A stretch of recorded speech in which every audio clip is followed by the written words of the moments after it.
So this new layer of that nitro foam at the top has really put some excitement into the shoe.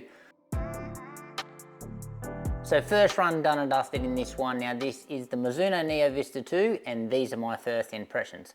But before we get into it, a big shout out to my #1 running store, the Running Company at Geelong. I've got a link to their website in the description. Make sure you go check out that and check out all their running gear. And also guys, if you want to support the channel, make sure you hit that subscribe button. And with the specs, so this one is a neutral road running shoe and certainly in that super trainer category. Now you're going to be able to pick it up in Australia for a pretty expensive $320 or $200 in the US. Now in the weight, 265 grams or 9.3 ounces. Now that's in my size, the US 8.5. And in the stack, massive stack here, 44.5 in the rear, 36.5 in the front, and that's going to give us a 8mm drop.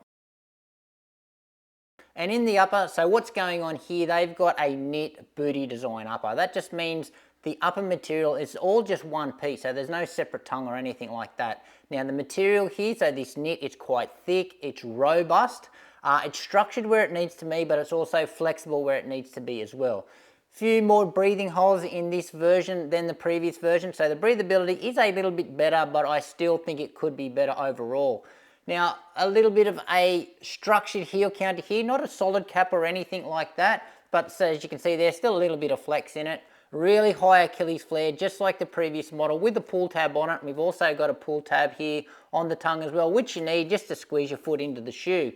Now with the lacing system, no eyelets in the shoe, just a cable sewn down either side and the laces just weave through that cable. Nice puffy plush laces here, but I don't really need to use the laces. I don't need to cinch them up or anything like that because the midfoot lockdown in this, it fits me like a glove, so it's excellent for me. There's no padding in the shoe whatsoever, but don't be concerned about that. Well, it doesn't bother me because I get no heel slippage whatsoever and no irritation when I run in the shoe. In the fit department, I'm going to say true to size in the length. I'm going to say it's a pretty roomy toe box though, pretty wide. A fair bit of volume in there. If you've got a pretty narrow foot, you may want to look at coming half a size down, but for me, absolutely spot on. Build quality here, excellent, and step in comfort, all as I can say is wow. And in the outsole, so pretty familiar design here with what they used in the previous model. So just two big segments of rubber running down either side of that really big channel in the middle of the shoe. So the rubber itself, it's blown rubber. It's a soft and sticky compound, but I will say that it doesn't feel as soft as the rubber in the previous version. It is quite thick as well. Different tread pattern as well. Now in the grip department, I've only run in this shoe in the dry condition, so I can't give I can't report on how it performs in the wet. And durability wise as well, it's way too early for me to tell, but if it's anything like the previous model, even though it's a softer compound, it does last for a long time. And in the midsole, so this is where this shoe I think has had the most interesting upgrade. So now they still use that Mizuno Energy NXT foam, however it's a dual density foam setup. So the top layer is Mizuno Energy NXT, but it's nitrogen infused. So it didn't have that in the previous model, but I believe that's the same foam as what they use in the Neo Zen. Someone correct me if I'm wrong out there. So that's our top layer, and then our bottom layer is their traditional Energy NXT foam. So that was the foam that was used in the original model of this shoe. Now sandwiched between that, they've got a full length glass fiber infused wave plate. That's just to give this super soft foam some structure and give the shoe itself a little bit of rigidity so it holds its geometry shape.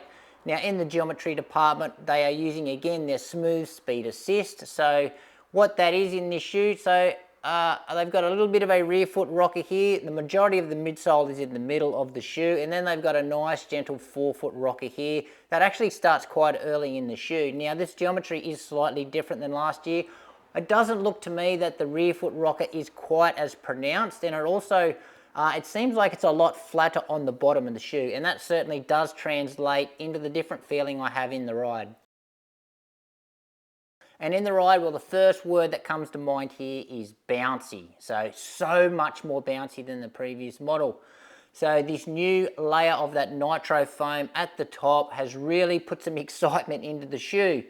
So it's still really soft, so lots of sink into the shoe, but the energy return, yeah, it's totally different than the first model. So I'm not too sure if I like it more or not yet. So for me, although it's gained bounce, it's lost that buttery smoothness that I absolutely loved in the first version.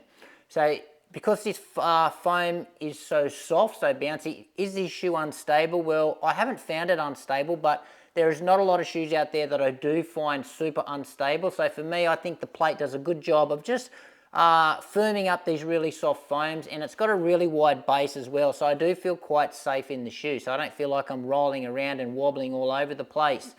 So although it does have that extra bounce, it does still feel pretty efficient on the shoe. Well, that's what the watch told me this morning as well. I was just sat back on the shoe and let the shoe dictate the pace for me, and it wanted to hum along quite nicely. Heart rate was nice and low at those jogging paces, so pretty impressive there. So what I'm liking in this shoe so far is certainly the ride. Love the softness, love the bounce. So much fun, and I also love how the upper fits my foot.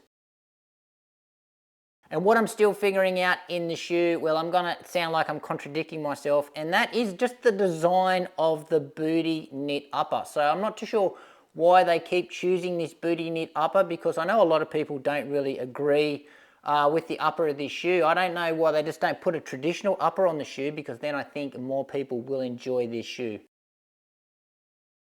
And dislikes, well, it's certainly the price. Any training shoe over $300 is too expensive for me. And also, this shoe is very loud, so much louder than the previous version. So yeah, it is a little bit too noisy for me.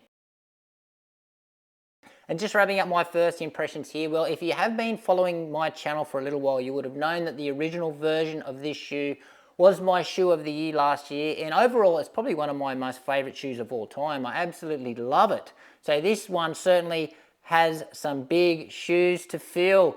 As I said, I can't tell if I like it more or not yet. It's early days. I'm not too sure if I prefer the bounce or the smoothness of the other ride.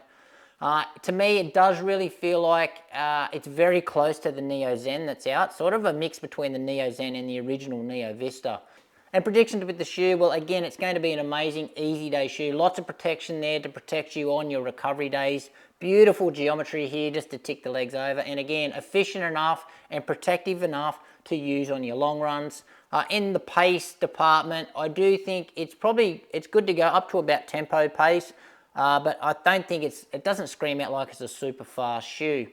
The only issue now I've got with this shoe is just because it does feel so soft, so exciting, so bouncy. It does make it difficult for me with the other shoes I'm testing, because they're all going to feel firm and a bit dead compared to this thing. But yeah, good sign so far. Well done here, Mizuno. Lots of testing to go in with this shoe, but I do have to use it sparingly because I still have to use other shoes. I can't let this crazy soft ride ruin my experience of the other shoes. But anyway, guys, that's it from me. Any questions you've got regarding this shoe, how it compares to anything else in this early stage of testing, or anything I missed, just drop it in the comments. Thanks for watching. Make sure you give this video a like if you enjoyed it, and subscribe to the channel, and we'll see you next time.